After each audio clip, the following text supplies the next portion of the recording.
What is going on, everybody? What is going on, the Catch fam? It is Steven here, and in today's video, we are going to go over the must-start defenses for your fantasy football teams going into Week 18. It is the last must-start defense video of this season, guys. It's been a blast all year long. Really appreciate all of you out there who have been there from the beginning to end or who have jumped on throughout the season. And if you are now just finding out about the channel, certainly encourage you to hit that subscribe button. Join the best community in all of fantasy football. If you do enjoy this video or any of the other videos we put out there on a weekly basis, really appreciate if you hit that like button. But most importantly, make sure to get in those comments and let us know what questions you have, what concerns you have at the defense, kicker, quarterback, running back, wide receiver, tight end position going into Week 18. And let us know also how your season went as well. Let us know where you placed. Let us know if you had a blast. Is this your first time playing fantasy football? Is this a continuing basis that you have with your friends? Let us know what your favorite memory of this fantasy football season was. But with all that said, let's get into it. Let's get into the must-start defenses for the last time for Week 18. In this video, I'm going to mention a couple of defenses that are normally no-brainer defenses, but a couple of them that kind of disappointed this last week. So I really want to just reconfirm confidence amongst you guys. Number one defense I'm going to talk about here is the San Francisco 49ers going up against the Arizona Cardinals. I do not like anything about this Cardinals offense other than James Conner, who does seem to move the ball pretty consistently. But at the same time, the San Francisco 49ers defense is the number one run defense in the league. They've been one of the best run defenses I have seen in some time. They just know how to stop the run game, and they should get a pretty high lead against this Cardinals team as well. This is a division rivalry game. You know, the 49ers are going to be up for it. I think that they took the foot off the pedal in that Las Vegas game, and that is what happened. It's a wake-up game, if anything, that game that they barely squeaked out against Stidham and the Raiders. And I think the 49ers are going to come in alert, come in awake against the Arizona Cardinals, especially after the Eagles lost, the Vikings lost. There's a little bit more to play for. I think the 49ers come out, they try to ball out, and they crush the Arizona Cardinals here. I think they mess up that Arizona Cardinals offense too.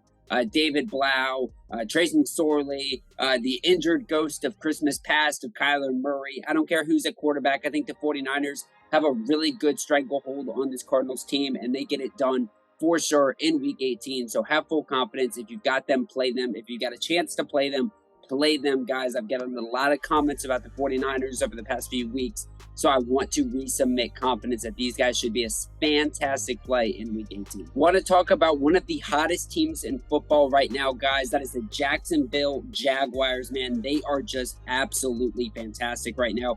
They are heating up at the exact right time. Doug Peterson's got these guys playing just super hot. They are on fire right now. Listen to these defensive performances over the past month. 18 against Houston this last week, 16 the week before against the Jets, 12 against the Dallas Cowboys, 14 against the Tennessee Titans last time they played them. Now they get the Tennessee Titans again. It is just going to be Malik Willis and Dobbs. That combo of quarterbacks, probably going to be Dobbs because he looked a little bit better in that game against the Dallas Cowboys than Malik Willis has all season long. Let me just put this out on the table right now. This Jacksonville Jaguars defense is absolutely savage at getting after the quarterback. They know how to create some sacks, and they know how to create some turnovers, and they can bring it back to the house. They looked fantastic this last week against Houston.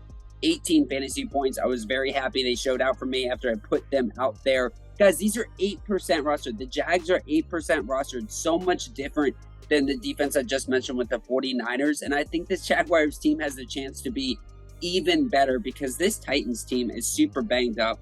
The skilled players are just not that talented. Derrick Henry, I understand he's going to be there, but don't act like he's not going to be hurt, right? This guy is banged up. He is getting a lot of carries, a lot of volume, and it is going to drag on him this season, and we have seen that for sure. And then you've got this quarterback nightmare that the Titans are having to deal with. I don't know how Mike Vrabel has brought this team to this place where if they win, they are in. This game has a lot on the line. Both teams are going to be playing hard, but I think this is the Jags' time to win and to go to the playoffs. Last time the Dallas Cowboys played this Tennessee Titans team, they had 12 fantasy points. They were able to get to the quarterback, yes, but they were also able to create some turnovers as well. I don't expect any difference because you can say right now that the Jags over the past month stretch is playing better than the Dallas Cowboys. They are playing better than basically almost all the defenses out there in the league right now. I have a ton of confidence in the Jags this week, I think you absolutely need to play them against the Tennessee Titans. Up next, talking about the number 3 defense on the season, guys. This is a defense that is 60% rostered. People might be a little bit concerned about what the heck is going on with the Philadelphia Eagles after the last 2 losses. But guys, they had 10 fantasy points against the New Orleans Saints in that loss. They had 7 sacks. Let's repeat that. They had 7 sacks. These guys were able to get to the quarterback at will. And look at the sack totals over the last month stretch, guys.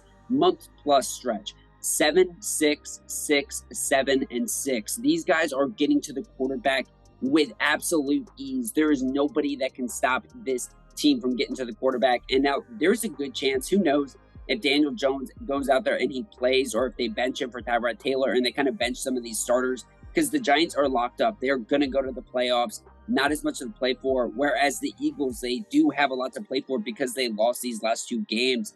Dallas Cowboys have been winning. San Francisco 49ers are in the hunt. The Minnesota Vikings are in the hunt. The Eagles need to win this game, and I don't think they want to go into the playoffs with a losing skid of 3 games straight. I understand that Jalen Hurts was out and there's excuses, but nobody wants to deal with that. And the number 1 spot in the NFC means so much because you get that bye week and you get the home field advantage in Philadelphia. You know that home field advantage in Philadelphia means a ton. So I think the Eagles are going to come out here. They are going to be rowdy. They are going to be dominant, and they are going to give you the biggest safety net, which is that 5 to 7 sack total against the New York Giants. They are going to get it done in a very big way. I truly do believe it. Up next, talking about the number 14 defense on the season, guys. They just had 12 fantasy points against the Carolina Panthers, 9 fantasy points the week before against the Arizona Cardinals. The Tampa Bay Buccaneers are locked in right now. They looked absolutely fantastic in that big-time win against the Carolina Panthers. Now they get the Atlanta Falcons to finish off the season. They still need to win this game. This still has a lot of meaning for it, and the Buccaneers need to get some momentum going into the playoffs.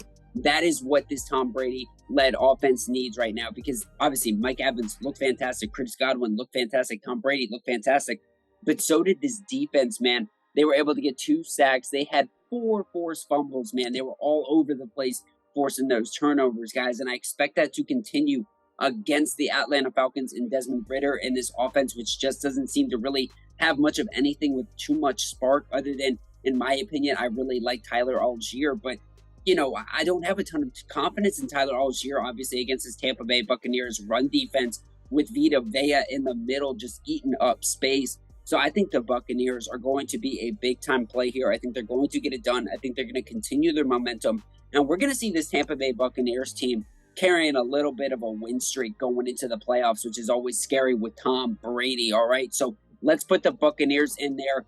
Around 50 to 60% rostered, so they might be locked up. But I think if you can get them, or if you have them, you should really play these guys. Up next, I'm going to talk about the Cincinnati Bengals defense, which I've been trashing on a lot this season because they have been a little bit disappointing throughout the majority of the year. But when you really start looking at when this Bengals team has kind of rallied together as a team and really started looking good after coming off the bye week back in week 10, you can see that they've slowly risen, right? Week 11, they had 1 point coming off the bye week, and you were like, oh, man, they're never going to get it together. But then it was 3, 5, 8. And in these past 2 weeks, I have seen them really start to take shape and be that defense that we saw last year. 10 fantasy points against the Tampa Bay Buccaneers and 12 fantasy points against the New England Patriots. They had 4 sacks last week, and these guys are getting those interceptions too, which make them such a strong team, right? We don't know here at the Catch what they did in the Buffalo Bills game because the video is being recorded ahead of the game, right? So I'm going to just say whatever happens, happens, right? I'm not really expecting this defense to go wild against Josh Allen, Stephon Diggs, all these crazy weapons. I'm actually expecting a very high scoring total in that game. So if anything, they're probably not going to be fantastic, right? But who knows? Maybe we'll be surprised, right? But week 18, you've got the Baltimore Ravens, one of the most miserable looking offenses, in my opinion, right now. J.K. Dobbins is clearly still banged up. Gus Edwards is not the most explosive, fast-paced runner, but he can do a little bit. But Tyler Huntley, not a good processor. He has looked way worse this year than he did last year. And a large part of that reason is because there is no receivers to throw the ball to, man. Deshaun Jackson's your best receiver. He's like 60 years old. This guy shouldn't be playing football anymore. He is just not where he used to be, Deshaun Jackson. He's not the guy that we saw back in Philly in Washington doing the cool plays and stuff. He's just not that guy. He's not a true number one alpha receiver. And honestly, it's not even just the lack of receivers. It's Mark Andrews taking a step back. He looks slightly injured. This coaching staff doesn't seem to be putting the right schemes together. This offense in Baltimore is not that great, and I am willing to scheme against them. I am willing to stream against them, and I think the Cincinnati Bengals here are a good play in Week 18 against a bad Baltimore Ravens offense. Next defense, I'm going to talk about the New Orleans Saints defense. Should be very prevalent out there, 20% rostered right now, guys. When you look at their last 4 games over the last month, right, 20 fantasy points really stands out to me against the Philadelphia Eagles, where they had 6 sacks. They got the pick, and they did bring that back to the house as well. They had the pick 6, right, and they looked fantastic. Large reason for the success over these past few weeks, so is not unique to the fact that Gardner Minshew, right, was the quarterback. It's because Marshawn Lattimore's back, their star player in the secondary, who can just shut down a wide receiver. He can make a lot of big plays, and he is a true difference maker for this defense, guys. 20 fantasy points against the Eagles, as I mentioned. The 2 weeks before that, they had 8 fantasy points against the Cleveland Browns and the Atlanta Falcons. And then before the bye week, they had 7 fantasy points against the Tampa Bay Buccaneers. One thing this Saints defense has done all year long is get to the quarterback, create some sacks, make some plays happen, create some fumbles, and get some turnovers going. As they did, they had 2 forced fumbles against the Philadelphia Eagles. Now they get the Carolina Panthers, which just gave up 4 fumbles. They had a good performance given to the Tampa Bay Buccaneers defense, who just played them. The Panthers getting defeated by the Bucs takes away a little bit from their chances for anything to play for other than really just a good draft pick, right? And the Saints are still in the mix. I think the Saints, who are, not the sexiest team offensively, are going to come out here. They're going to play hard. They're going to play physical. They're going to make some plays happen, right? This is a home game, too. So, the Superdome is going to be rocking here for this division rivalry game. I think the Saints get it done. I think they make some big-time plays, and they get it done because of Marshawn Lattimore. Last defense I'm going to talk about, 37% rostered as I'm looking at this right now. They had 7 fantasy points against the Baltimore Ravens with that win, and they are the Pittsburgh Steelers, ladies and gentlemen. Kenny Pickett's got these guys fired up. They are in the playoff hunt still. In fact, if they win this game and have a couple things go their way that are pretty likely, these guys are going to be in the playoffs. I don't know how Mike Tomlin does it every single year, but he always gets this team into the postseason, and that is why he's one of the best coaches in the league.